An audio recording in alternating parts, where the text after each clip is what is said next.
मंचर पारगाव रस्त्यावरील अवसरी खुर्द स्मशानभूमीजवळ I-10 ही 4 wheeler गाडी रस्ता सोडून पुलावून खाली कोसळल्याचं समोर दिसत आहे। सदर अपघात हा शनिवारी 11 साडे11च्या दरम्यान घडला असून यामध्ये एकूण 3 जण होते, 2 पुरुष आणि 1 महिला आणि गंगेवाडी पेठ पारगाव येथील रहिवासी असल्याचं सांगण्यात आलं।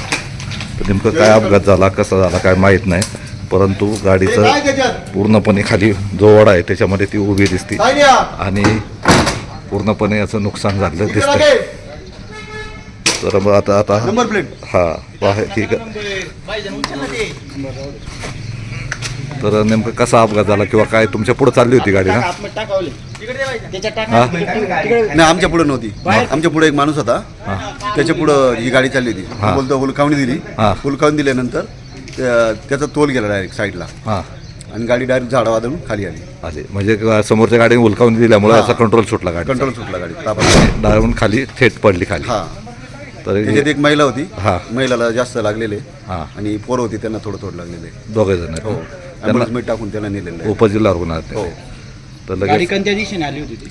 गाडी पूर्वेकडून आली म्हणजे निघाली कुठे होती? पारगाव कारखान्यात समजा तिकडून गंगेवाडीला मंचर आपला अवसरी फाट्याहून पेठ पारगाव गंगेवाडी चालली होती।